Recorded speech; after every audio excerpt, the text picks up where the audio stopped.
إن الحمد لله نحمده ونستعينه ونستغفره ونعوذ بالله من شرور أنفسنا ومن سيئات أعمالنا من يهده الله فلا مضل له ومن يضلل فلا هادي له أشهد أن لا إله إلا الله وحده لا شريك له وأشهد أن محمدا عبده ورسوله صلى الله عليه وعلى آله وأصحابه ومن تبعهم بإحسان إلى يوم الدين أما بعد إخواني في الله وأخواتي في الدين رحمني ورحمكم الله جميعا. Alhamdulillah, kita bersyukur kepada Allah Subhanahu wa taala atas segala limpahan nikmat yang Allah berikan kepada kita semua. Sehingga pada kesempatan kali ini Allah Subhanahu wa taala memudahkan kita untuk berkumpul bersama di antara rumah-rumah Allah Azza wa Jal. Dan ini merupakan salah satu ibadah kepada Allah Subhanahu wa taala yang sangat agung, yang sangat mulia, yang sangat besar pahalanya. Karena Islam adalah agama yang dibangun di atas ilmu. Islam adalah agama yang pondasinya adalah ilmu. Dari awal sampai akhir seluruhnya adalah ilmu. Sehingga Islam datang kepada Nabi Muhammad SAW dengan perintah untuk membaca. Ayat pertama yang Allah Subhanahu wa taala turunkan kepada Rasulullah adalah firman-Nya, "Iqra bismi rabbikal ladzi khalaq." Kata para ulama, ini adalah dalil yang menunjukkan bahwa agama Islam adalah agama yang dibangun di atas ilmu. Oleh karena itu Islam sangat mengapresiasi orang-orang yang mau belajar. Dalam sebuah hadis Nabi sallallahu alaihi wasallam mengatakan, Nabi sallallahu alaihi wasallam bersabda dalam sebuah hadis yang sahih, "Man salaka tariqan yaltamisu fihi ilman sahhalallahu lahu bihi tariqan ilal jannah." Barang siapa yang meniti suatu jalan dalam rangka menuntut ilmu, maka Allah akan mudahkan jalannya menuju surga. Kemudian dalam hadis lain Nabi sallallahu alaihi wasallam mengatakan, "Man yuridillahu bihi khairan yufaqihu fid din." Barang siapa yang diinginkan kebaikan oleh Allah, maka Allah akan mudahkan jalannya menuju surga. Barang siapa yang diinginkan kebaikan oleh Allah Subhanahu wa taala, maka Allah akan jadikan orang tersebut mengerti tentang ilmu agama. Sehingga hadis ini adalah dalil yang menunjukkan bahwa tolak ukur dari kebaikan seseorang adalah pada saat dia mempelajari ilmu agama. Dan teman-teman sekalian yang dimuliakan Allah Subhanahu wa taala, insyaallah pada pertemuan kali ini kita akan membahas satu kitab yang berjudul Al-Qawaidul Arba', yaitu 4 kaidah dalam memahami kesyirikan, yang ditulis oleh Syekh Muhammad bin Abdul Wahhab rahimahullahu taala. Yang hadir semua sudah dapat modulnya? Ada modul yang dibagikan? Ada. Masih ada sisanya? Saya belum dapat soal ini.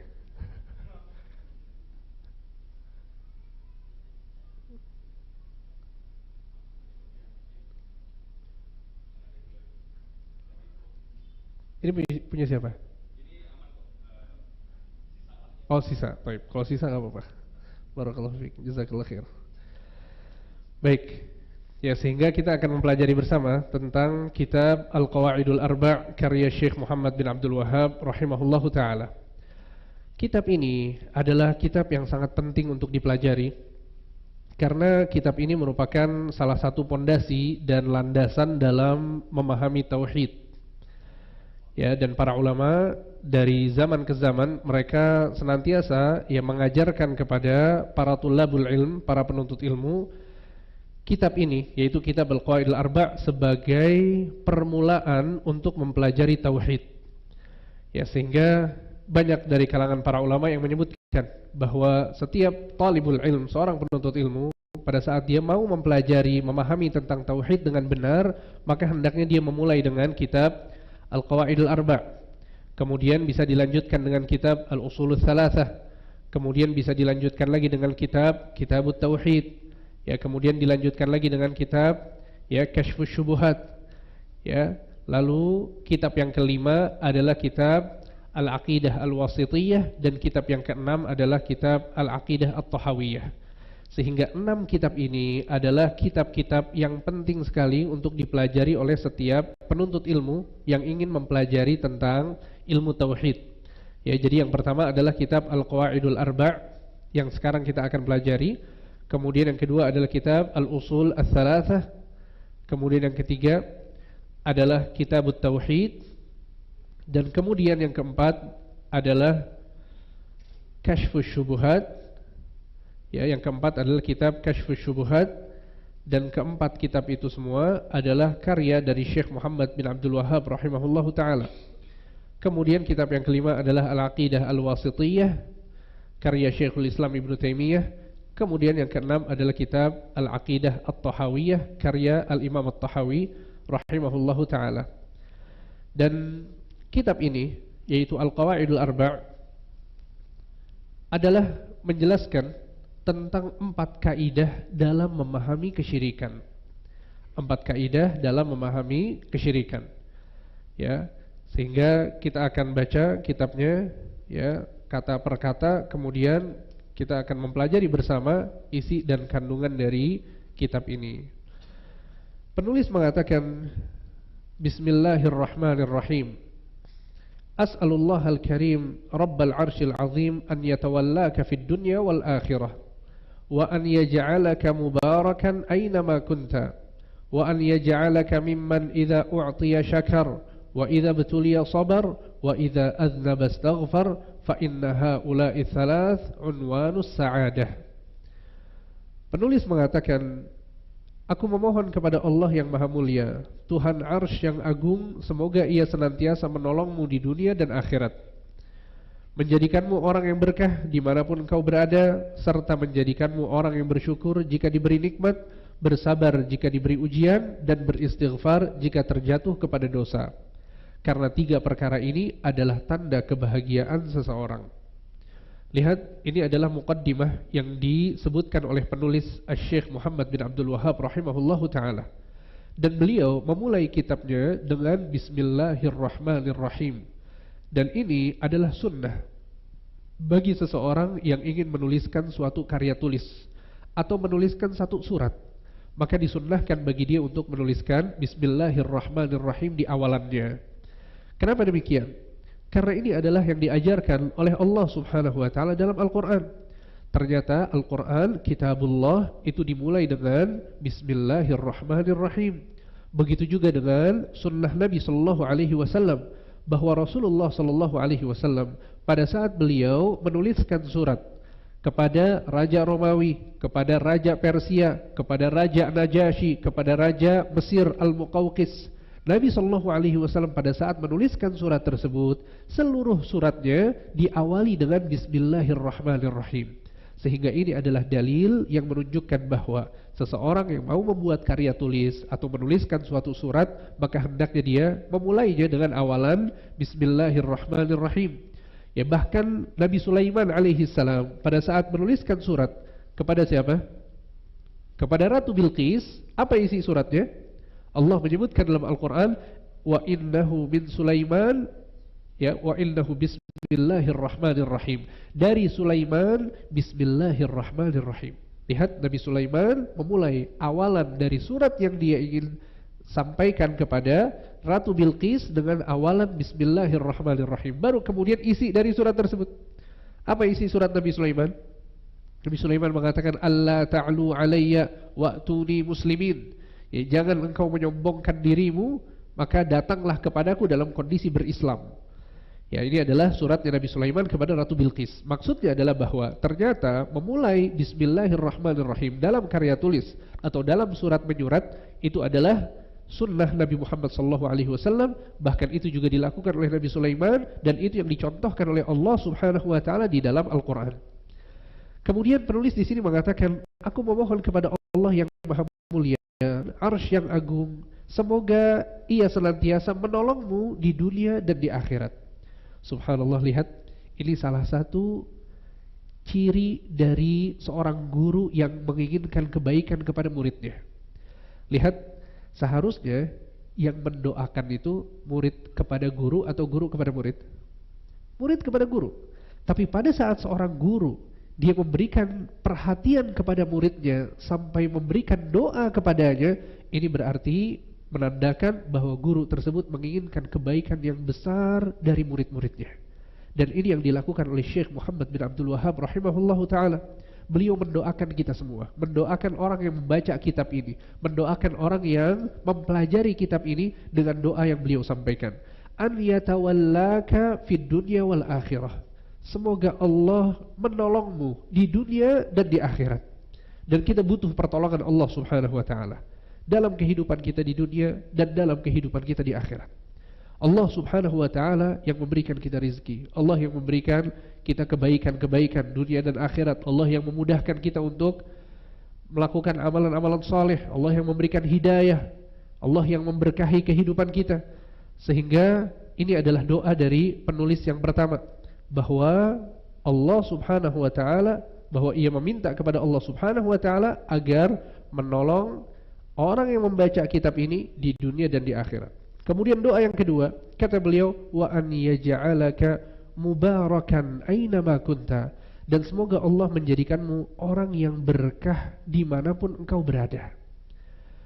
Subhanallah, lihat, ini adalah doa yang sangat baik ya dari Syekh kepada kita semua, bahwa keberkahan yang ada pada diri seseorang adalah pada saat orang tersebut memiliki banyak kebaikan, dia bisa memberikan kebaikan kepada orang-orang yang ada di sekitarnya.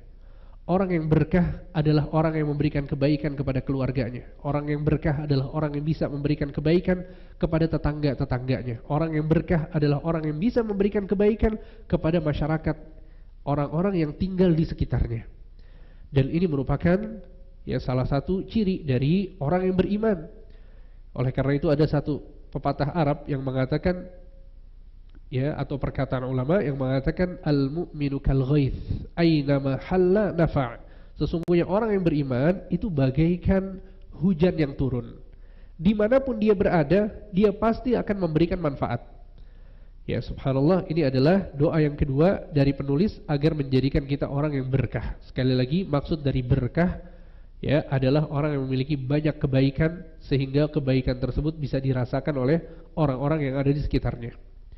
Kemudian doa yang ketiga adalah kata beliau, wa an yaj'alaka mimman idza u'tiya syakar, dan semoga Allah menjadikanmu orang yang bersyukur jika diberi nikmat, wa idza betuliya sabar, dan diberikan dan senantiasa beristighfar jika bersyukur jika diberi nikmat, bersabar jika diberi ujian, ya. Wa idza aznaba astaghfar, dan senantiasa beristighfar jika terjatuh kepada dosa. Kemudian beliau mengatakan, fa inna haula'i thalath unwanus sa'adah, karena tiga perkara ini adalah tanda kebahagiaan seseorang. Ya, jadi kalau seseorang mau bahagia, maka dia harus melakukan tiga amalan ini. Yang pertama syukur, yang kedua sabar, dan yang ketiga istighfar. Karena kehidupan kita tidak akan lepas dari tiga hal. Yang pertama nikmat yang kita rasakan, atau ujian yang kita hadapi, atau kita terjerumus dalam dosa. Ini adalah siklus kehidupan manusia yang akan terus berulang seumur hidupnya sampai dia wafat.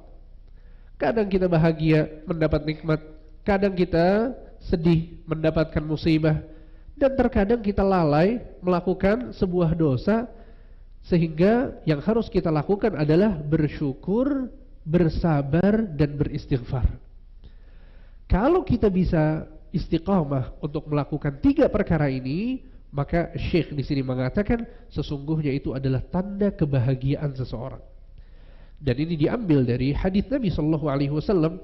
Dalam sebuah hadis Nabi sallallahu alaihi wasallam mengatakan, "Ajaban li amril mu'min, inna amrahu kullahu khair." Betapa menakjubkan kehidupan seorang yang beriman. Lihat, Nabi mengatakan bahwa kehidupan orang yang beriman menakjubkan. Kenapa menakjubkan? Kata Nabi SAW, in asabathu sarra syakara fakana khairallah. Kalau dia mendapatkan kebaikan, dia bersyukur kepada Allah, dan itu adalah yang terbaik baginya. Wa in asabathu dharra sabara fakana khairallah. Dan kalau dia mendapatkan kesulitan, sesuatu yang menjadikan dia sedih, dia bersabar, dan itu adalah yang terbaik baginya. Sehingga kehidupan seorang yang beriman itu gak boleh keluar dari dua kondisi ini. Entah kita sekarang lagi bersyukur atau kita lagi bersabar. Pada saat mendapatkan nikmat kita bersyukur, pada saat mendapatkan kesulitan kita bersabar. Ya, dan subhanallah, derajat orang yang bersyukur itu adalah pada saat dia bersyukur dengan lisannya, bersyukur dengan hatinya, dan bersyukur dengan anggota badannya. Dan ini adalah hakikat syukur yang disebutkan oleh para ulama. Kapan seseorang bersyukur? Yang pertama dia harus bersyukur dengan hatinya, yaitu meyakini bahwa nikmat ini datangnya dari Allah Subhanahu wa ta'ala. Ya, kemudian juga dia mengakui nikmat tersebut datangnya dari Allah. Maka dalam sebuah ayat surat Ad-Duha ayat terakhir Allah Subhanahu wa taala berfirman, "Amma bi ni'mati rabbika fahaddits." Maka ceritakanlah nikmat Allah yang kau dapatkan. Ya. Kita diperintahkan oleh Allah untuk mengakui nikmat Allah, bahwa yang kita dapatkan adalah nikmat dari Allah, dan kita ceritakan kepada orang-orang yang kita percaya untuk diceritakan nikmat tersebut. Ya, sehingga saya sering katakan bahwa di antara tanda kebahagiaan rumah tangga seseorang adalah pada saat yang dibahas adalah nikmat-nikmat Allah. Yang dibahas adalah kebaikan-kebaikan yang mereka rasakan dari Allah Subhanahu wa ta'ala. Karena ini bagian dari bersyukur kepada Allah. Ya, sebutkan tentang apa saja yang sudah kita dapatkan dari Allah Subhanahu wa ta'ala, dari mulai harta, hidayah, kemudahan hidup, kesehatan, ya, fasilitas-fasilitas yang kita dapatkan selama ini. Itu yang seharusnya kita sebut-sebut, dan itu adalah bagian dari rasa syukur kita kepada Allah Subhanahu wa ta'ala. Sehingga itu adalah bersyukur dengan hati, dengan lisan. Pada saat dia meyakini bahwa nikmat ini dari Allah, dan bahwasanya kita menyebut dan mengakui nikmat ini datangnya dari Allah Subhanahu wa ta'ala. Kemudian yang ketiga adalah bersyukur dengan anggota badan, yaitu dengan melakukan amalan-amalan soleh. Kita sholat itu tanda kita syukur. Kita berpuasa Ramadan itu tanda kita syukur. Kita hadir di majelis ilmu, beribadah kepada Allah, itu adalah tanda bahwa kita bersyukur. Makanya dalam sebuah hadis Nabi SAW dikisahkan oleh Aisyah bahwa beliau suatu hari sholat malam sampai kakinya itu bengkak, sampai kakinya itu sakit. Sehingga Aisyah radhiyallahu anha bertanya kepada Nabi SAW, "Ya Rasulullah, wahai Rasulullah, bukankah seluruh dosa-dosamu yang telah lalu dan yang akan datang semuanya sudah diampuni oleh Allah Subhanahu wa taala?" Kata Nabi SAW, "Benar." Maka Aisyah di sini terheran, kenapa kok dosa-dosa sudah diampuni yang telah lalu dan yang akan datang, tapi sholatnya sampai kakinya sakit? Apa jawaban Nabi SAW? Ternyata Nabi mengatakan, "Afala uhibbu an akuna 'abdan syakura."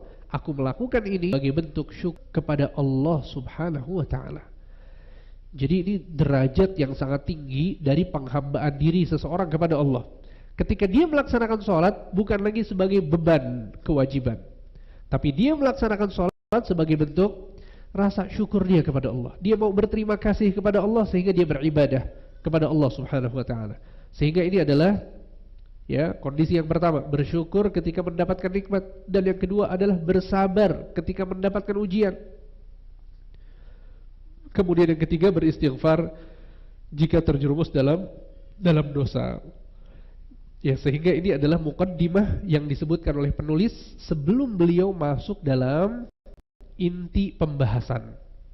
Ya, isinya adalah doa untuk kita semua, untuk para pembaca, untuk orang-orang yang mempelajari kitab ini, agar diberikan pertolongan oleh Allah Subhanahu wa ta'ala, agar dijadikan orang yang berkah, dan yang ketiga agar menjadi seorang yang senantiasa bersyukur, bersabar, dan beristighfar.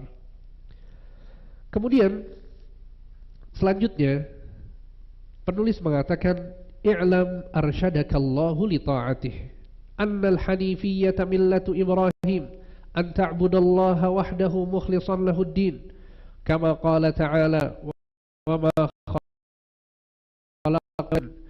Ya, penulis di sini mengatakan, ketahuilah semoga Allah memberimu petunjuk untuk senantiasa taat kepadanya.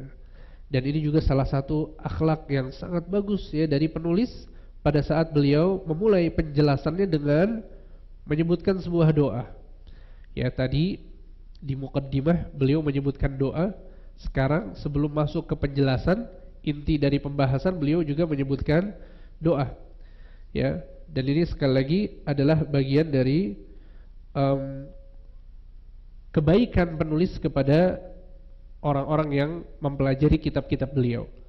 Ketahuilah semoga Allah memberimu petunjuk untuk taat kepadanya. Al-Hanifiyah adalah agamanya Nabi Ibrahim, yaitu engkau beribadah hanya kepada Allah dengan ikhlas. Allah subhanahu wa ta'ala berfirman, tidaklah aku menciptakan jin dan manusia kecuali agar mereka beribadah kepadaku saja. Surat Az-Zariyat ayat 56. Coba perhatikan teman-teman sekalian, bahwa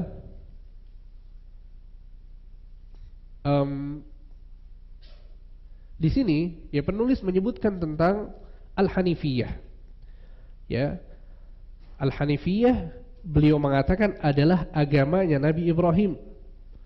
Adalah agamanya Nabi Ibrahim alaihissalam.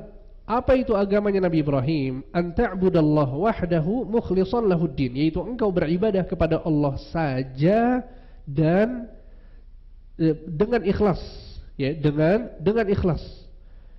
Sehingga kemurnian dalam beribadah ini disebut dengan Al-Hanifiyah. Dan Al-Hanifiyah adalah agamanya Nabi Ibrahim alaihissalam. Ya, dan kita dapatkan di dalam Al-Quran betapa sering Allah subhanahu wa ta'ala menyebutkan tentang konteks Al-Hanifiyah ini. Ya, betapa sering Allah subhanahu wa ta'ala menyebutkan tentang konteks Al-Hanifiyah. Ya, di banyak ayat. Ya, saya akan menyebutkan beberapa ayat. Ya, di antaranya dalam surat Al-Imran ayat 92 95. Ya, perhatikan baik-baik ayat ini. Allah subhanahu wa ta'ala mengatakan, qul sadaqallah, katakanlah maha benar Allah, fattabi'u millata Ibrahim hanifa wa ma kana minal musyrikin. Ya, maka ikutilah agama Ibrahim yang hanif, ya, dan ia bukanlah termasuk orang-orang yang berbuat kesyirikan. Kemudian juga dalam surat An-Nisa ayat 125, Allah subhanahu wa ta'ala berfirman, wa man ahsanu dinan mimman aslama wajhahu lillahi wa huwa muhsin. Ya, siapa lagi orang yang memiliki agama yang lebih baik daripada orang yang berislam untuk Allah subhanahu wa ta'ala, wa huwa muhsin, dan dia melakukan kebaikan, wattaba'a millata Ibrahim hanifa, dan dia mengikuti agamanya Ibrahim yang hanif. Wattakhadallahu Ibrahim khalila, dan Allah menjadikan Ibrahim sebagai al-khalil. Sehingga kita dapatkan, ya, di ayat yang tadi disebutkan, kemudian dalam surat Al-An'am ayat 79 juga Allah menyebutkan tentang Al-Hanifiyah. Kemudian dalam surat Al-An'am ayat 161 Allah juga menyebutkan tentang Al-Hanifiyah. Yunus ayat 105 Allah juga menyebutkan tentang Al-Hanifiyah, bahwa agamanya Nabi Ibrahim adalah hanif. Apa arti hanif? Kata para ulama, hanif itu artinya sesuatu yang bengkok. Bengkok maksudnya adalah bengkok dari kesyirikan menuju tauhid. Bengkok maksudnya di sini adalah bengkok dari kesyirikan menuju tauhid. Sehingga Al-Hanifiyah adalah mentauhidkan Allah subhanahu wa ta'ala kesyirikan. Yang jadi pertanyaan di sini, Al-Hanifiyah mentauhidkan Allah dan tidak berbuat kesyirikan. Apakah ini cuma agamanya Nabi Ibrahim atau agama seluruh Nabi dan Rasul? Hanya agama Nabi Ibrahim atau seluruh agama Nabi dan Rasul? Tentu agama seluruh Nabi dan Rasul. Seluruh Nabi dan Rasul mendakwahkan tauhid. Mereka semua di atas tauhid dan jauh dari kesyirikan. Yang jadi pertanyaan di sini adalah, mengapa Allah subhanahu wa ta'ala di banyak ayat pada saat menyebutkan tentang Al-Hanifiyah, menyebutkan tentang tauhid dan jauh dari kesyirikan, Allah senantiasa menyatakan bahwa ini adalah agamanya Nabi Ibrahim. Ya, ada yang tahu jawabannya? Kenapa yang disebutkan adalah Ibrahim, bukan Nabi Musa, bukan Nabi Isa, bukan nabi-nabi yang lain, tapi yang disebutkan secara spesifik adalah Nabi Ibrahim alaihissalam. Bapak Ibu sekalian, ada yang tahu jawabannya? Kenapa yang disebutkan Nabi Ibrahim? Karena Nabi Ibrahim alaihissalam adalah sosok Nabi yang seluruh sekte, seluruh agama yang ada pada saat itu mengaku bahwa Ibrahim adalah bagian dari kita. Orang-orang Yahudi mengatakan Nabi Ibrahim adalah Yahudi. Orang-orang Nasrani mengatakan Ibrahim adalah Nasrani. Orang-orang kafir Quraisy, bayangkan ini penyembah berhala, Abu Jahal, Abu Lahab, orang-orang yang menyembah berhala, mereka mengatakan apa? Bahwa kami di atas agamanya Ibrahim, ayah kami. Lihat, Sosok Nabi Ibrahim ini diperebutkan oleh setiap sekte dan agama pada saat itu. Yahudi mengaku seperti itu, Nasara juga sama, orang-orang kafir Quraisy juga sama. Sehingga di dalam Al-Quran Allah subhanahu wa ta'ala sering menyebutkan tentang agama Nabi Ibrahim yang sebenarnya, bahwa agama Nabi Ibrahim itu tidak menyembah berhala. Agama Nabi Ibrahim itu tidak ada kesyirikan di dalamnya sedikit pun. Agama Nabi Ibrahim adalah menyembah Allah subhanahu wa ta'ala, mentauhidkan Allah, tidak berbuat kesyirikan sama sekali. Oleh karena itu, dalam surat Al-Imran ayat 67 Allah subhanahu wa ta'ala berfirman, "Ma kana Ibrahimu Yahudiyyan wala Nasraniyyan walakin kana hanifan muslima wa ma kana minal musyrikin." Kata Allah subhanahu wa ta'ala, tidaklah Ibrahim orang Yahudi dan tidak juga orang Nasrani.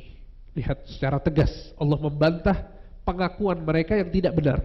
Tidaklah Ibrahim orang Yahudi dan tidak pula orang Nasrani. Walakin akan tetapi kana hanifan muslima, akan tapi ia adalah seorang yang hanif dan seorang yang muslim. Hanif maksudnya mentauhidkan Allah dan tidak berbuat kesyirikan. Kemudian Allah mengatakan wa ma kana minal musyrikin, dan ia bukan termasuk orang-orang musyrikin.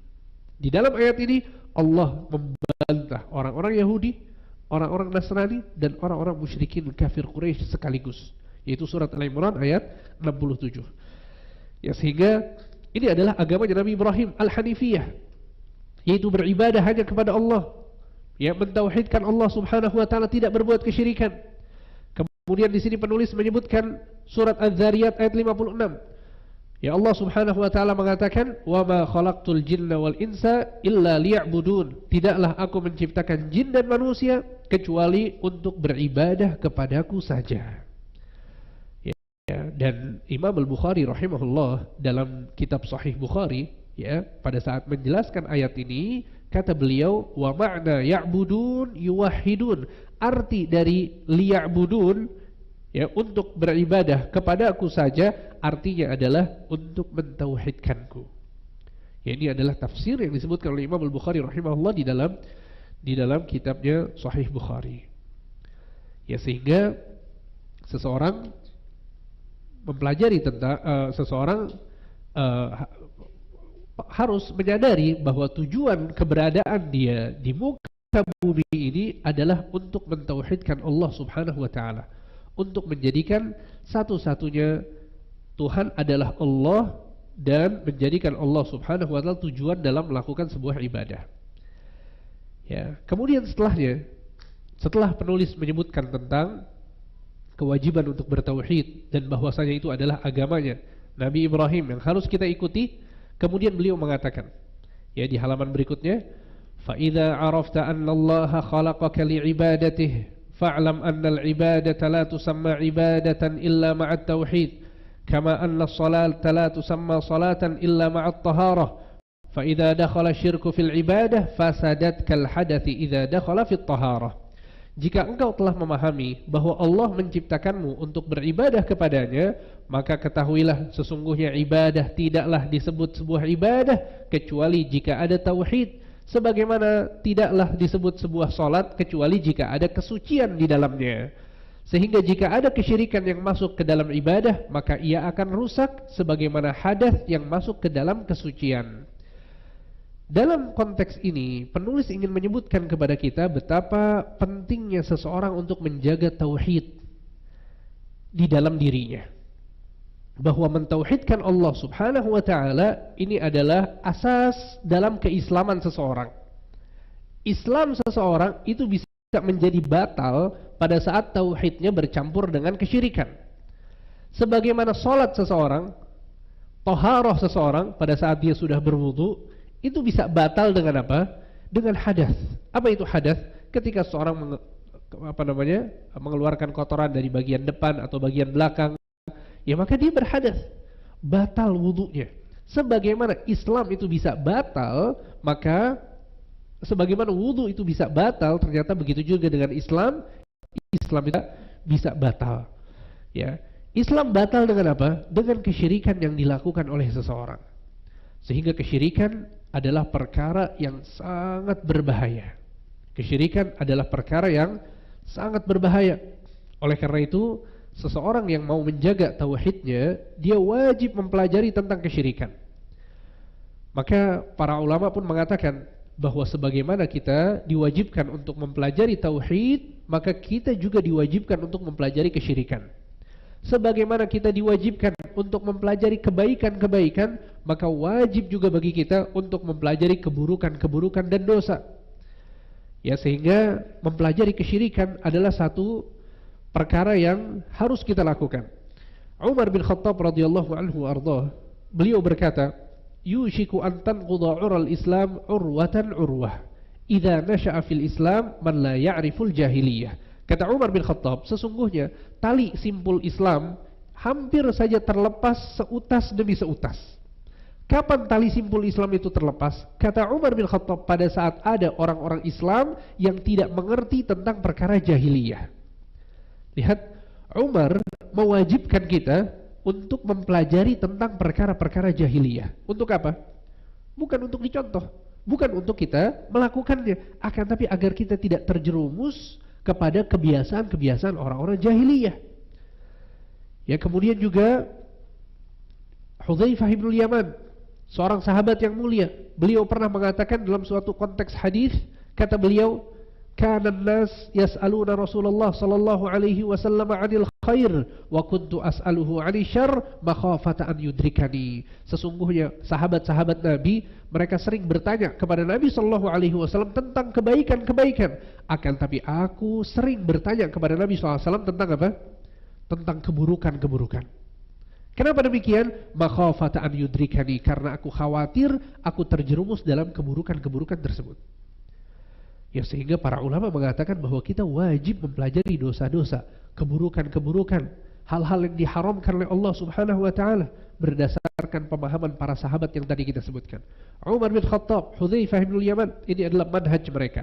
Ini adalah metode mereka dalam mempelajari agama. Ternyata bukan cuma kebaikan yang dipelajari, tapi keburukan juga dipelajari.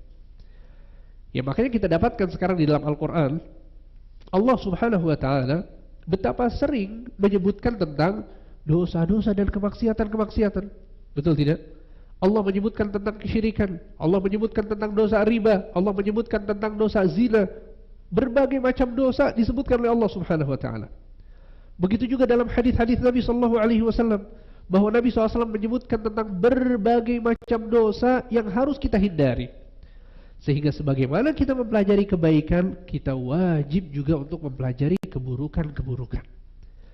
Ya, makanya ada satu bait syair yang disebutkan oleh sebagian ulama yang bunyinya adalah, "Araftu syarra la li syarri lakinna li tawaqqih, faman lam ya'rifi syarra minal khairi yaqa' fih."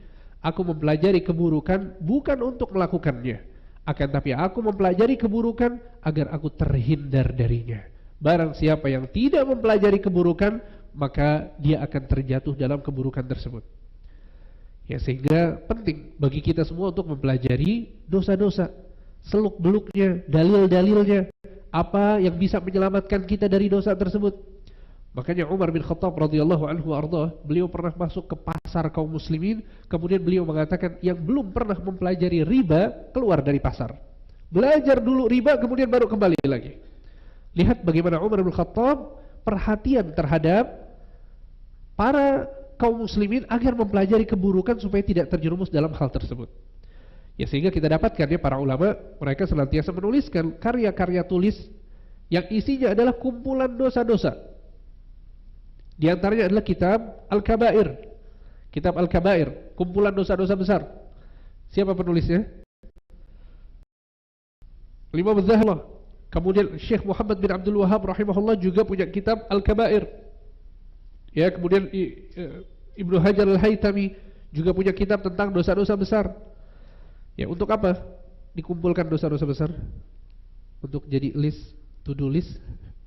Tidak tentunya ya, tapi agar kita menghindar dari dosa-dosa tersebut. Nah, sehingga penting bagi kita untuk mempelajari kesyirikan. Ya, penting bagi kita untuk mempelajari kesyirikan.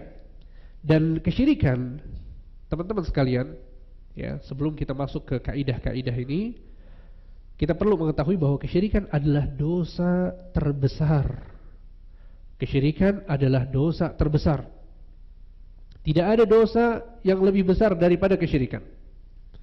Nabi SAW pernah ditanya oleh seorang sahabat, Abdullah bin Mas'ud, "Ya Rasulullah, ayyu dzambi a'zam?" Wahai Rasulullah, apa dosa yang paling besar? Maka Nabi SAW mengatakan, "An taj'ala lillahi niddan wa huwa khalaqak." Engkau membuat tandingan bagi Allah, padahal Allah adalah yang menciptakanmu.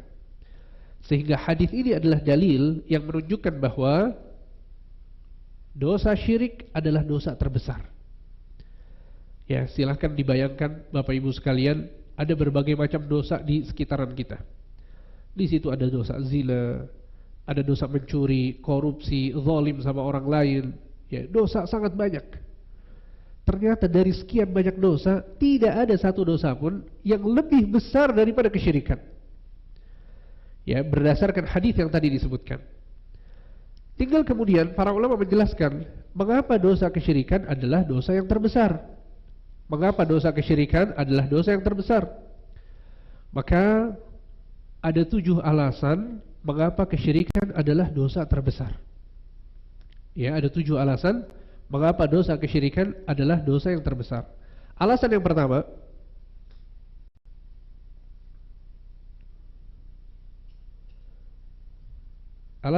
adalah karena kesyirikan adalah kezaliman yang terbesar. Karena kesyirikan adalah sebuah kezaliman, dan bukan cuma sekedar kezaliman, tapi dia kezaliman yang terbesar. Apa itu kezaliman? Kezaliman adalah meletakkan sesuatu bukan pada tempatnya. Pada saat seseorang meletakkan sesuatu tidak pada tempatnya, dia telah melakukan sebuah kezaliman. Dan kezaliman yang paling besar adalah pada saat seseorang meletakkan ibadah bukan untuk Allah. Dia sujud bukan untuk Allah. Dia salat bukan untuk Allah. Dia menyembelih untuk selain Allah. Maka ini adalah kesyirikan kepada Allah Subhanahu wa taala yang merupakan kezaliman yang paling besar. Dalilnya adalah surat Luqman ayat 13. Allah Subhanahu wa taala berfirman, "Innasyirka la dzulmun 'adzim." Sesungguhnya kesyirikan adalah kezaliman yang paling besar. Sesungguhnya kesyirikan adalah kezaliman yang paling besar. Ini adalah dalil yang menunjukkan bahwa kesyirikan adalah kezaliman, yang merupakan alasan pertama dari mengapa kesyirikan adalah dosa yang terbesar. Kemudian alasan yang kedua, karena kesyirikan adalah pembangkangan kepada Allah Subhanahu wa taala. Karena kesyirikan adalah pembangkangan kepada Allah Subhanahu wa taala. Tadi kita sebutkan dalam surat Al-Dzariyat ayat 56. Apa kata Allah Subhanahu wa taala?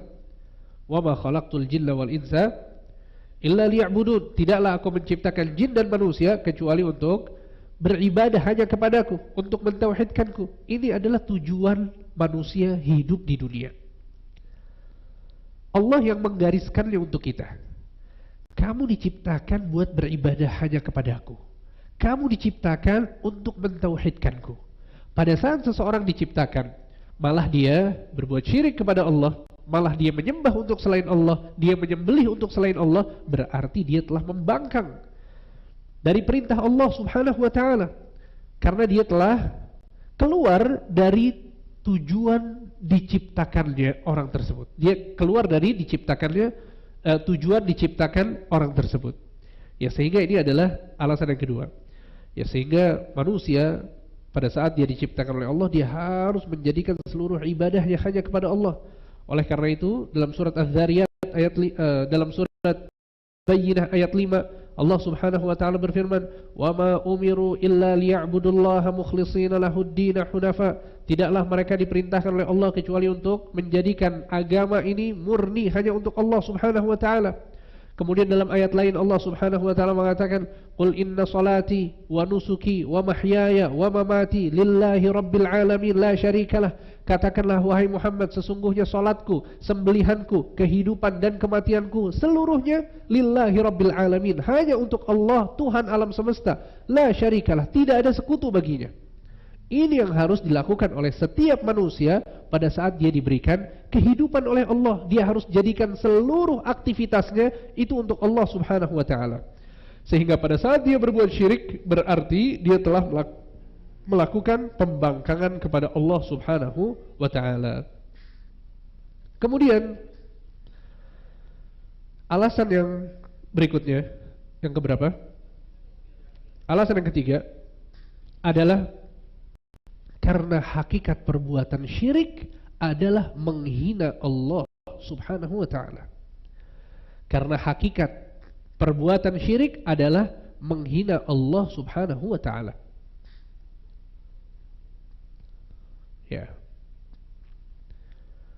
Tidak ada perbuatan yang lebih kurang ajar daripada perbuatan syirik. Ya, sekarang kalau ada anak, kita punya anak misalnya, kemudian dia durhaka, ya, melakukan hal-hal yang tidak kita sukai sebagai orang tua. Seringkali dikatakan bahwa anak ini adalah anak yang qalilul adab, ya, dia nggak punya adab. Karena seharusnya orang tua itu dihormati. Dia malah melakukan sesuatu yang, ya, sebaliknya, yaitu durhaka, kemudian tidak menghormati orang tuanya. Dan penghormatan terbesar dari seorang hamba kepada Allah, adab dan akhlak yang paling penting dilakukan oleh manusia untuk Allah adalah pada saat dia mentauhidkan Allah, menjadikan Allah Subhanahu wa ta'ala satu-satunya Tuhan yang berhak untuk disembah. Ya, oleh karena itu Rasul sallallahu alaihi wasallam bercerita bahwa Nabi Yahya alaihi salam pernah diberikan wahyu oleh Allah Subhanahu wa ta'ala untuk disampaikan kepada Bani Israel. Nabi Yahya diberikan wahyu oleh Allah untuk disampaikan kepada Bani Israel. Ya, Nabi Yahya mengatakan, setelah dikumpulkan Bani Israel di Baitul Maqdis, jumlah mereka sangat banyak. Kemudian Nabi Yahya mengatakan, Innallaha awha ilayya bi khamsi kalimat an a'mala bihinna wa amura Bani Israel an ya'malu bihin. Sesungguhnya Allah memberikan wahyu kepada aku berupa 5 perintah. Allah memerintahkanku untuk mengamalkannya dan memerintahkanku untuk menyampaikan kepada Bani Israel agar mengamalkannya. Kemudian beliau mengatakan, ulahunna, perintah yang pertama adalah, wahyu yang pertama adalah, la tusyriku billahi syai'a, jangan kalian berbuat syirik kepada Allah sedikit pun. Ini adalah wahyu yang pertama. Jangan engkau berbuat kesyirikan kepada Allah sedikit pun. Kemudian Nabi Yahya alaihi salam, beliau menyebutkan satu contoh, ya, betapa buruknya perbuatan kesyirikan. Kata beliau, fa inna mathala man asyraka billah kamathali rajulin ishtara 'abdan min khalisi malihi bi dhahabin aw wariq. Sesungguhnya permisalan orang yang berbuat syirik kepada Allah adalah bagaikan seseorang yang membeli seorang budak dengan harta yang dia miliki.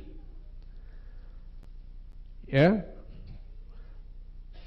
Sesungguhnya permisalan orang yang berbuat kesyirikan adalah bagaikan orang yang membeli budak dengan harta yang dia miliki. Ya, bisa dibayangkan bahwa seseorang dia membeli seorang budak. Ya, tentu perbudakan zaman sekarang sudah tidak ada. Ya, akan tapi orang ini membeli seorang budak untuk bekerja dengannya. Tsumma askanahu daran faqala a'mal li warfa' ilai. Ya, kemudian majikan ini, ya, memberikan fasilitas kepada budak tersebut berupa tempat tinggal. Kemudian orang ini mengatakan, bekerjalah untukku dan bantulah urusan-urusan dan pekerjaanku. Bantulah urusan-urusan dan pekerjaan-pekerjaanku. Ya. Faja'ala ya'malu wa yarfa'u ila ghairi sayyidih. Tiba-tiba budak tersebut bekerja dan membantu orang lain. Ya, bisa dibayangkan kalau kita misalnya punya seorang asisten rumah tangga misalnya.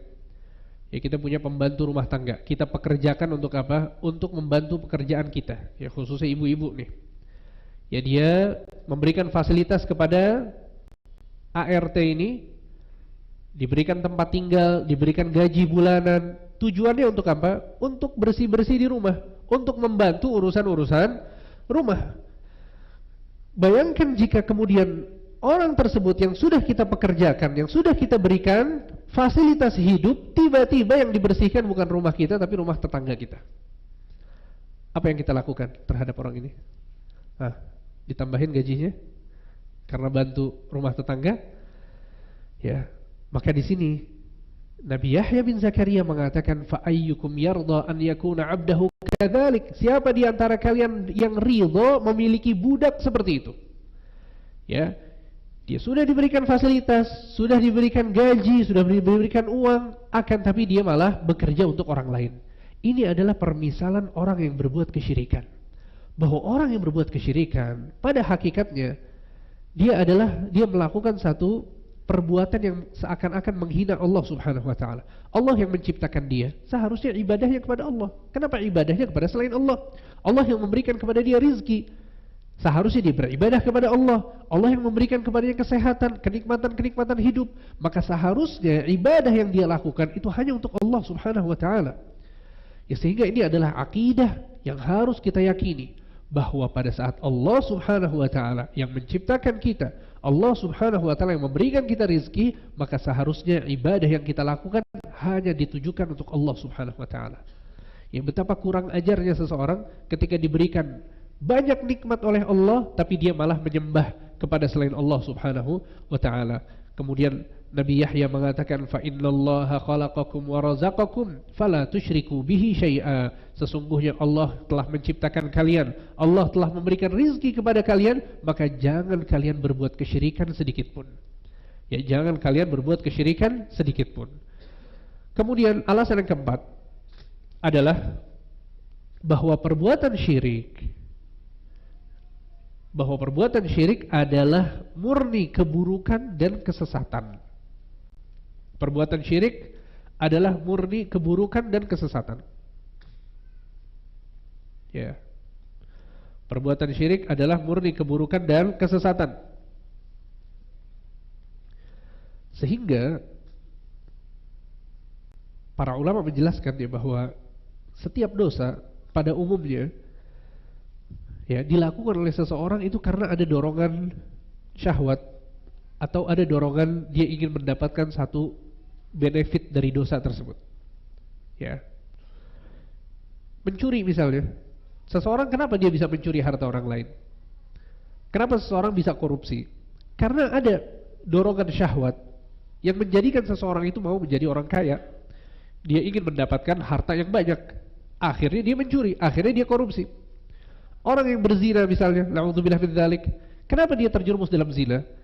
Karena dalam jiwanya ada dorongan untuk memiliki kecenderungan syahwat kepada lawan jenis. Laki-laki punya fitrah suka sama perempuan, perempuan punya fitrah suka sama laki-laki.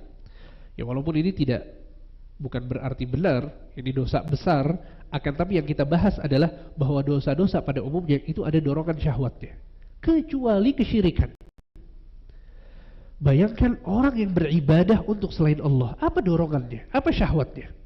Orang yang meminta kepada selain Allah Subhanahu wa taala, padahal Allah yang Maha Kaya, Allah adalah Al-Ghani, Allah adalah Ar-Rahman, Ar-Rahim, yang Maha Pengasih lagi Maha Penyayang. Seharusnya kita kalau mau kaya, kita mintanya sama Allah. Sebagian orang pada saat dia mau kaya, dia datangnya ke mana? Datangnya ke dukun, datangnya ke tukang sihir, dengan keyakinan bahwa tukang sihir ini, dukun ini bisa menjadikan dirinya kaya. Subhanallah, padahal dukun dan tukang sihir ada yang orang kaya, yang bisa ngasih kekayaan kepada orang lain. Ya, antum lihat sekarang daftar orang-orang terkaya di Indonesia. Ya, ada punya profesi dukun dan tukang sihir? Saya nggak tahu ya, saya nggak pernah lihat. Tapi saya yakin nggak ada. Ya, kemudian ada majalah isinya tentang orang-orang kaya. Pernah tahu majalah apa? Nggak penting ya, Forbes. Itu di situ biasanya disebut orang lihat. Ada dukun di situ, Pak? Gak ada. Subhanallah, sebagian orang datang ke dukun karena dia mau kaya. Minta amalan-amalan yang isinya adalah kesyirikan. Minta jimat-jimat yang merupakan kesyirikan kepada Allah Subhanahu wa taala supaya dia memiliki harta yang banyak. La ilaha illallah. Padahal Allah Subhanahu wa taala adalah Al-Ghani, yang Maha Kaya. Allah adalah Ar-Rahman, Ar-Rahim, Al-Karim, Allah yang Maha Mulia, Allah yang memberikan. Allah yang memberikan kekayaan, Allah yang memberikan kebaikan, Allah yang memberikan fasilitas hidup seluruhnya kepada kita semua. Dan Allah adalah Ar-Razzaq, Ar-Raziq. Allah yang memberikan rizki kepada hamba-hambanya. Sehingga maksudnya adalah bahwa perbuatan kesyirikan adalah murni keburukan dan kesesatan. Kata para ulama, kesyirikan adalah dosa 100%, tidak ada syahwat sama sekali, tidak ada benefit sedikit pun yang bisa didapatkan dari orang yang berbuat kesyirikan. Makanya orang yang memiliki akal sehat, dia akan sadar bahwa kesyirikan adalah keburukan. Kesyirikan adalah dosa. Kesyirikan adalah penghinaan terhadap Allah Subhanahu wa taala. Sehingga para ulama mengatakan bahwa di antara alasan dosa syirik adalah dosa terbesar karena dosa tersebut tidak ada dorongan syahwatnya.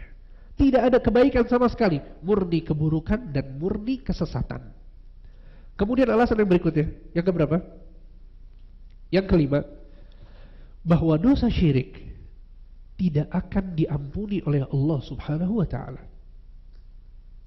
Bahwa dosa syirik tidak akan diampuni oleh Allah Subhanahu wa taala. Dalam kurung, jika ia wafat dan belum bertaubat. Jika ia wafat dan belum bertaubat. Ya. Sehingga dosa syirik tidak akan diampuni oleh Allah Subhanahu wa taala jika ia wafat dan belum bertaubat. Ya, bayangkan bahwa betapa banyak dosa. Ada zina, ya, kemudian juga mencuri, korupsi, dan dosa-dosa yang lain. Ternyata itu semua masih mungkin diampuni oleh Allah walaupun tidak bertaubat. Tapi dosa kesyirikan, kalau dia berbuat kesyirikan, kemudian dia wafat dan dia belum bertaubat, para ulama mengatakan dia tidak akan diampuni oleh Allah Subhanahu wa taala. Dalilnya adalah surat An-Nisa ayat 48. Surat An-Nisa ayat 48, Allah Subhanahu wa taala berfirman, "Innallaha la yaghfiru an yushraka bih wa yaghfiru ma duna dzalika liman yasha." Sesungguhnya Allah tidak akan mengampuni orang yang berbuat syirik dan ia akan mengampuni dosa selain kesyirikan bagi yang ia kehendaki. Sesungguhnya Allah tidak akan mengampuni orang yang berbuat syirik dan ia akan mengampuni dosa selain itu bagi yang ia kehendaki. Ya, sehingga dosa kesyirikan itu tidak akan diampuni oleh Allah jika ia wafat dan belum bertaubat. Tapi kalau seseorang berbuat kesyirikan kemudian dia bertaubat, diampuni atau tidak dosanya? Insya Allah diampuni dosanya. Dosa apapun, sebesar apapun, seberat apapun, kalau seseorang bertaubat maka dosanya akan dihapuskan oleh Allah. Dalam sebuah hadis Nabi SAW mengatakan, "At-taubatu tajubbu ma qablaha." Sesungguhnya taubat itu bisa menghapuskan dosa yang dilakukan oleh seseorang. Sebesar apapun, seberat apapun, sebanyak apapun, syaratnya adalah taubat.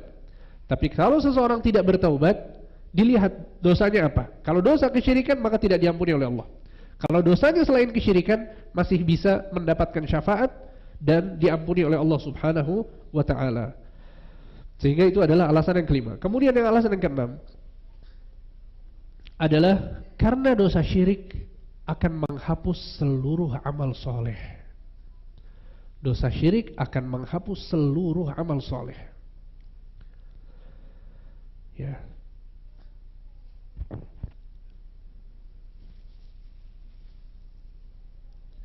Bayangkan kita berjuang ya untuk sholat 5 waktu, kita berjuang untuk puasa setiap kali bulan Ramadan, kemudian kita berjuang untuk melakukan amalan-amalan soleh.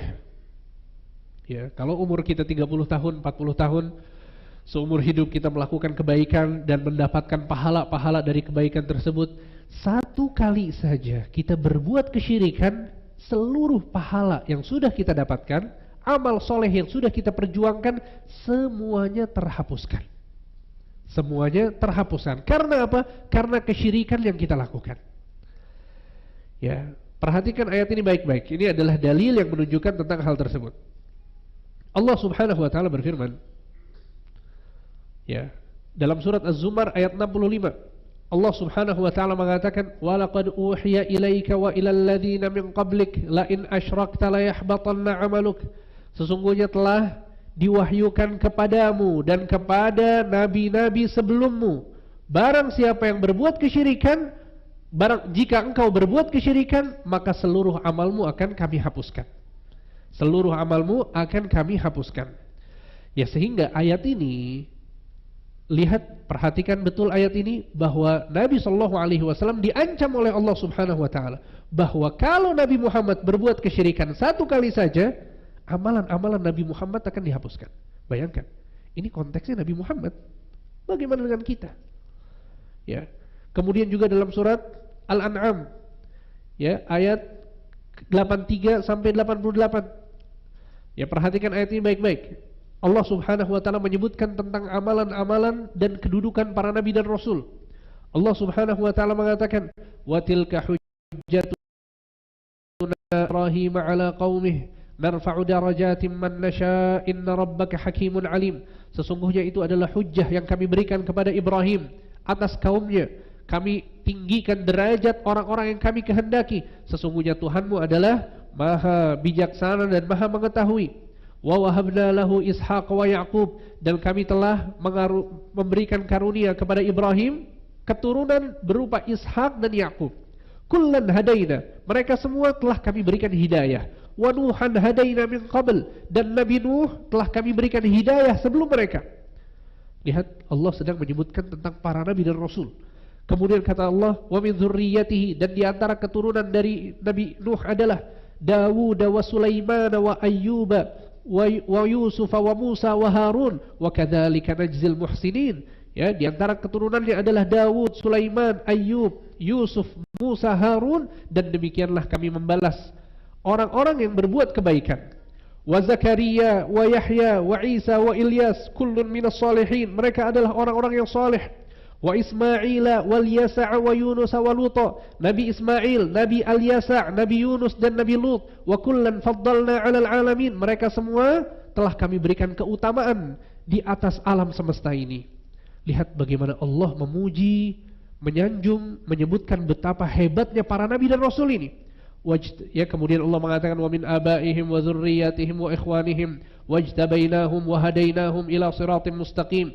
Dari ayah-ayah mereka, keturunan mereka, saudara-saudara mereka, kami pilih mereka dan kami berikan mereka hidayah untuk berjalan di atas siratal mustaqim.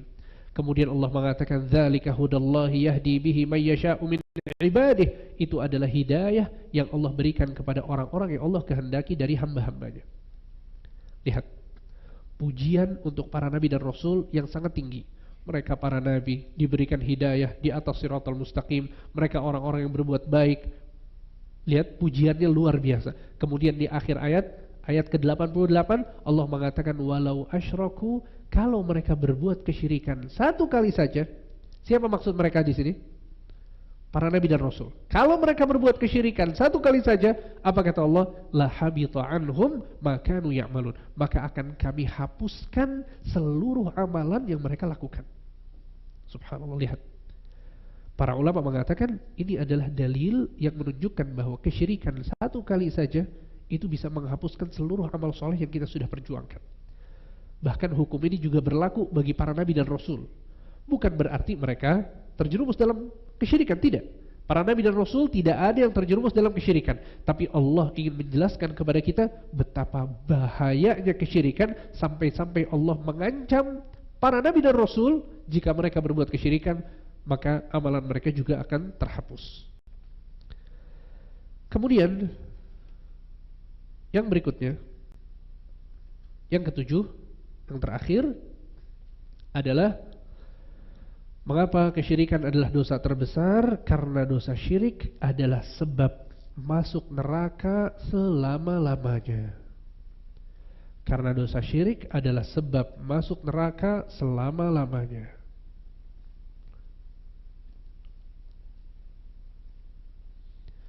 Ya, dalam surat Al-Maidah ayat 72, Allah Subhanahu wa taala berfirman, "Innahu may yusyrik billah faqad harramallahu 'alaihil jannah wa ma'wahu an-nar wa ma lidh-dhalimin min ansar." Ya, sesungguhnya barang siapa yang berbuat syirik kepada Allah, maka Allah akan haramkan baginya surga, dan tempat kembalinya adalah neraka, dan tidak ada penolong bagi orang-orang yang berbuat zalim. Tidak ada penolong bagi orang-orang yang berbuat zalim. Ya, sehingga surat Al-Maidah ayat 72 ini adalah dalil yang menunjukkan bahwa dosa syirik adalah sebab masuk neraka selama-lamanya. Na'udzubillah min dzalik.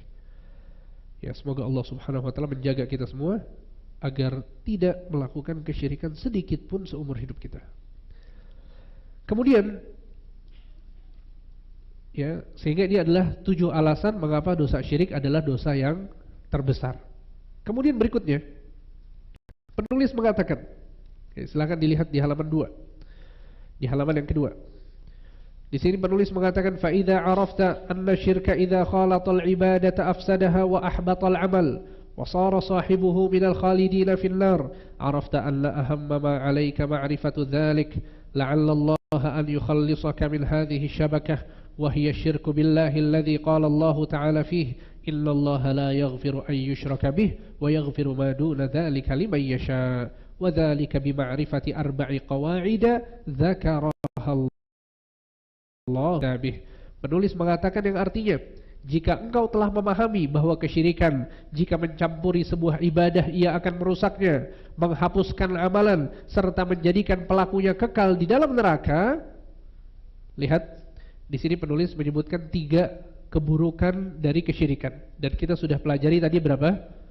7 ya. Itu tambahan ya dari para ulama. Ya, saya ambil dari kitab-kitab para ulama. Totalnya ada 7 sebagaimana yang tadi disebutkan.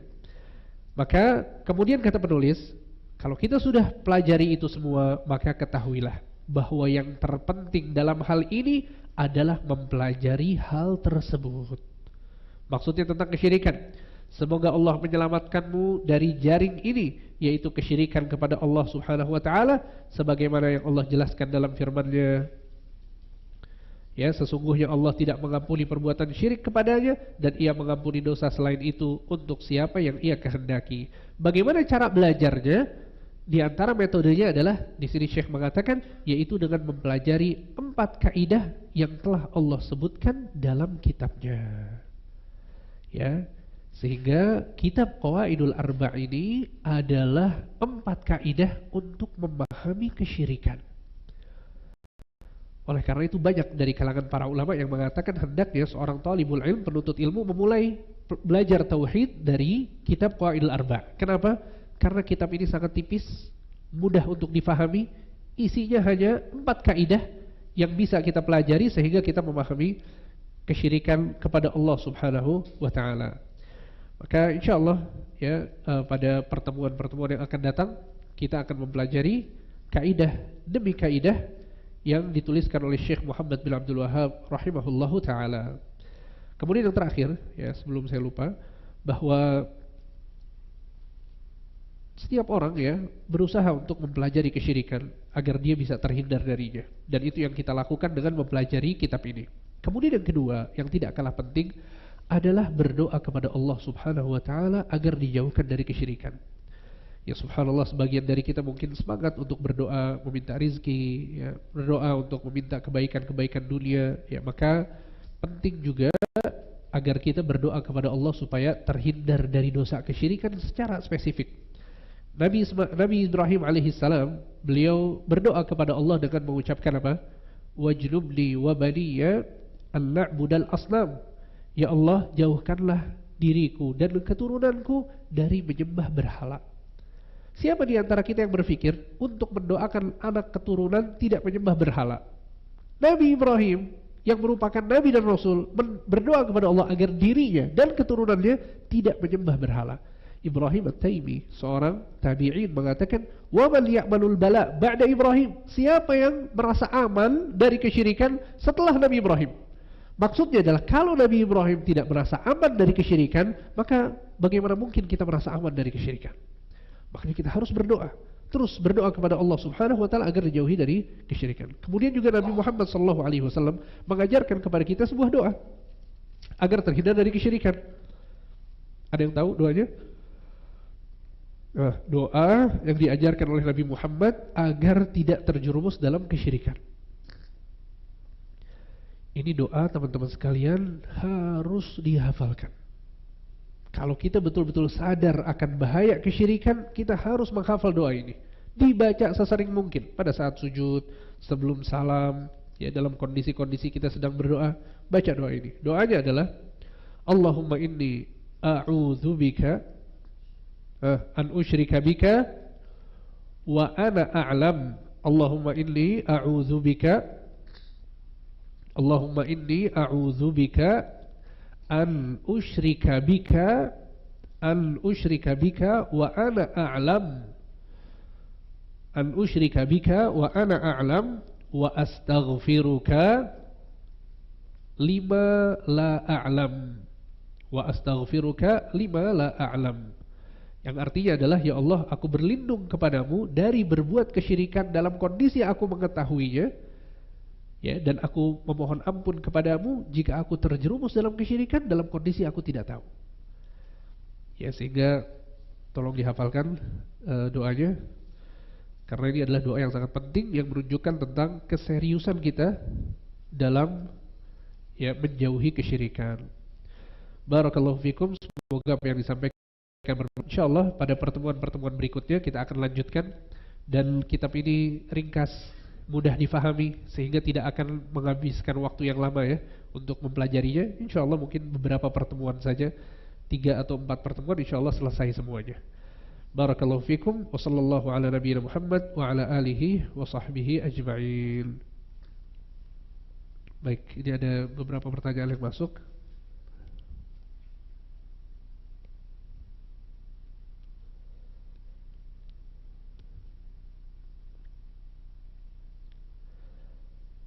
Taib, ini ada yang bertanya ya. Afwan Ustaz, izin bertanya, bagaimana jika ada seseorang mengucapkan atau meyakini jika ia bisa sembuh dari luka kecilnya berkat minyak dari seseorang? Apakah ini termasuk syirik? Gimana? Minyak apa ya?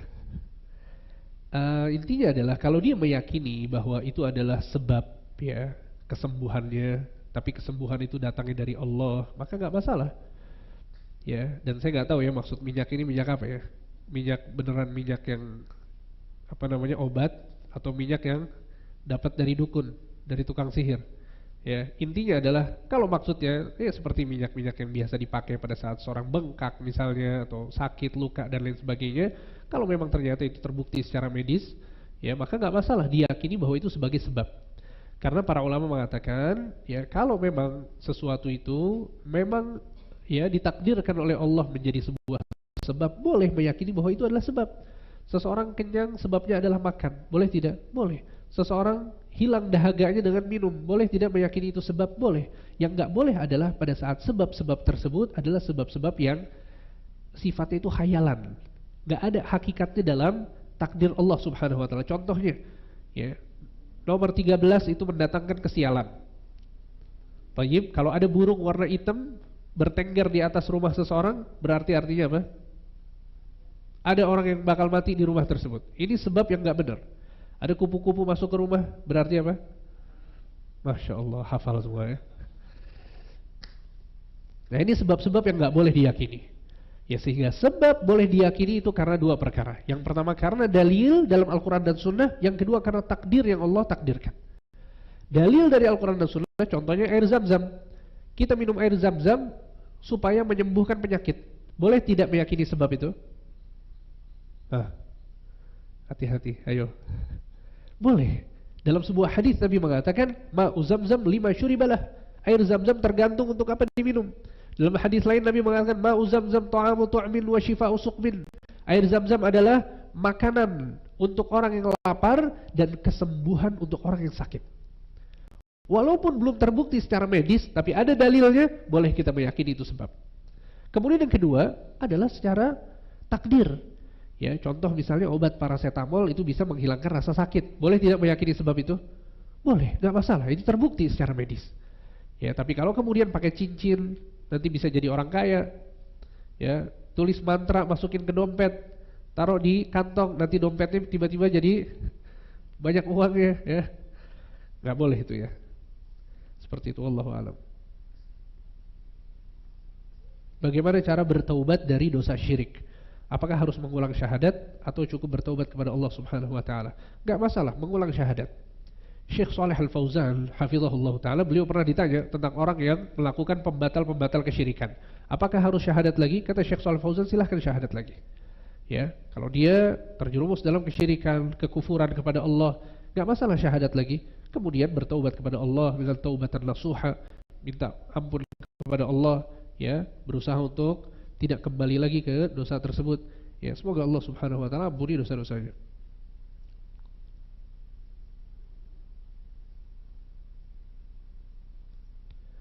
Apakah perbuatan kesyirikan yang tidak kita ketahui dosanya Allah ampuni? Ya tentu ya, kalau kita nggak tahu, ya maka itu beda kasus, ya. Tapi seorang berdoa, dan ini pertanyaan lanjutannya adalah apakah ada doanya agar kita bisa berlindung dari kesyirikan yang tidak diketahui? Tadi sudah kita sebutkan ya, seperti itu.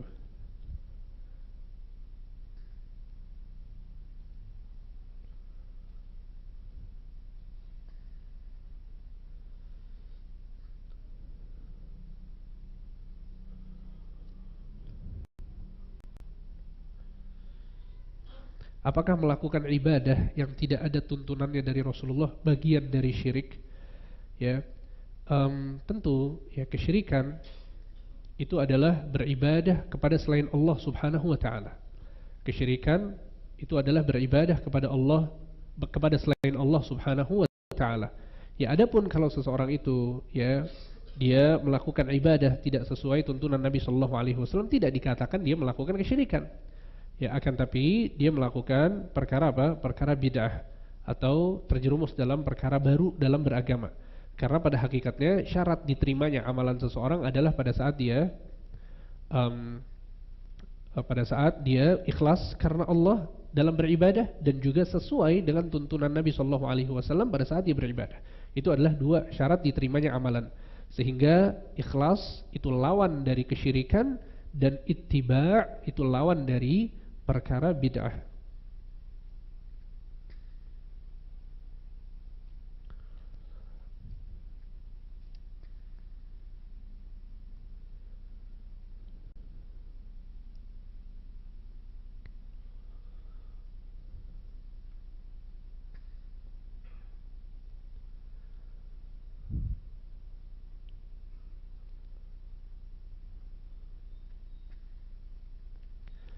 Dari rincian yang Ustadz jabarkan tentang kesyirikan, ya saya membenci yang menganut kesyirikan.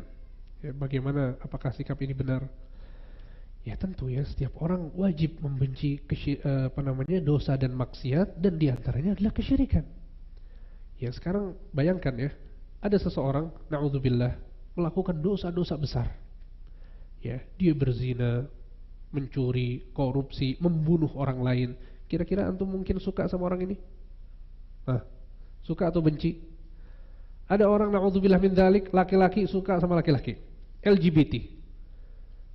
Gimana sikap antum? Suka sama orang kayak gini? Ya ini bagi kita secara fitrah menjijikkan. Tapi sekarang yang jadi pertanyaan adalah, orang yang memiliki dosa seperti ini, LGBT, ya, tapi tidak berbuat kesyirikan, sama orang yang berbuat kesyirikan, lebih parah mana dosanya?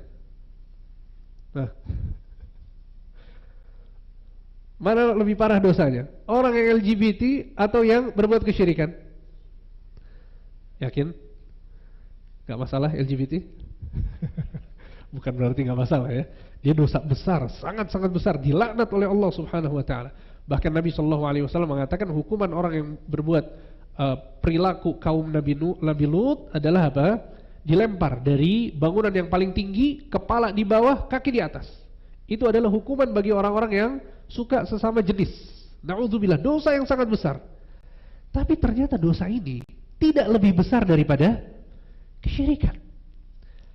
Ya sehingga kita harus sadar ya bahwa kesyirikan adalah dosa yang terbesar, kurang ajar kepada Allah, menghina Allah, tidak ada kebaikan sama sekali, seluruhnya keburukan, dan itu adalah dosa yang menjadikan terhapus seluruh amalan, yang menjadikan seorang itu masuk neraka selama-lamanya. Ya sehingga pada bab al-wala dan al-bara, yaitu rasa cinta dan rasa benci, kata para ulama, kita mencintai orang-orang yang beriman dan melakukan amal-amal soleh, dan kita membenci orang-orang yang ya tidak beriman, berbuat kekufuran, berbuat kesyirikan, dan melakukan dosa-dosa. Ya sehingga itu bagian dari tali simpul iman yang paling kuat. Ya Nabi mengatakan awsaqu ural iman al-hubbu fillah wal bughdhu fillah. Tali simpul Islam, keimanan yang paling kuat adalah cinta karena Allah dan benci karena Allah.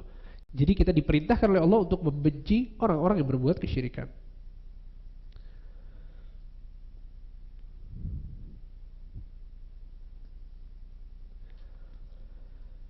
Assalamualaikum Ustaz, izin bertanya bagaimana tips mengambil ilmu dari guru yang sesuai dengan akidah yang benar. Ya, mungkin maksudnya guru yang tidak sesuai dengan akidah yang benar ya. Apakah boleh kita ambil semua atau ambil baiknya dan buang buruknya? Gimana? Tentu ya, pada saat seorang itu belajar ilmu agama, maka dia harus selektif dalam memilih ya siapa yang dia ambil ilmunya. Ya, jangankan guru ya, kita dalam bersahabat aja kita pilih-pilih, betul tidak? Nabi SAW mengatakan dalam sebuah hadis, "Al-mar'u ala dini khalilih." Sesungguhnya setiap orang itu di atas agama temannya. "Falyanzur ahadukum man yukhalil." Hendaknya kalian memperhatikan dengan siapa kalian berteman. Teman itu sangat mempengaruhi agama seseorang, sehingga Nabi memerintahkan kita untuk pilih-pilih teman.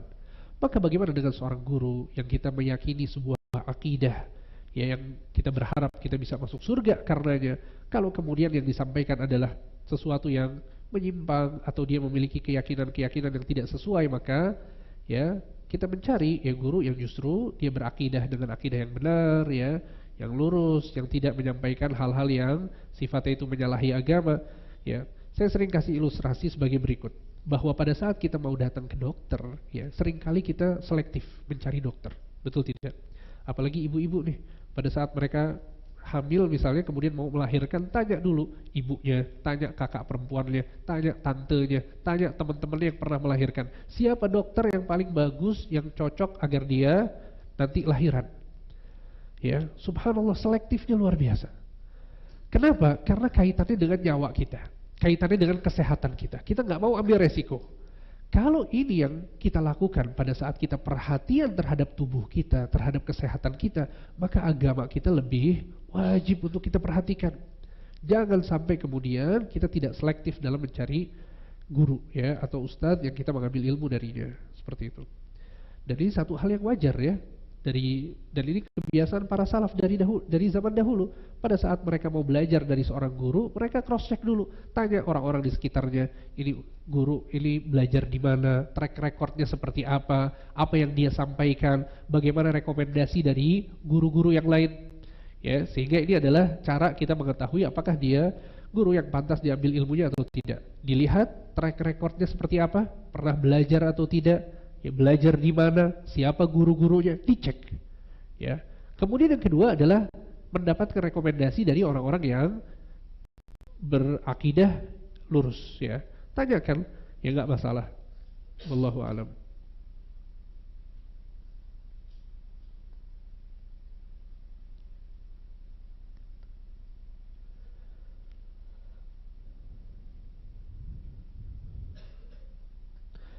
Baik, rasa cukup ya apa yang disampaikan. Mohon maaf jika tidak semua pertanyaan bisa dijawab karena keterbatasan ilmu dan waktu. Barakallahu fikum. Semoga Allah Subhanahu wa taala mudahkan kita semua untuk menjauhi kesyirikan, dan semoga Allah Subhanahu wa taala memberikan taufik kepada kita semua. Wassallallahu ala nabiyina Muhammad wa ala alihi wa sahbihi ajma'in. Kita tutup dengan doa kafaratul majlis. Subhanakallahumma wa bihamdika asyhadu an la ilaha illa anta astaghfiruka wa atubu ilaik. Wassalamu alaikum warahmatullahi wabarakatuh.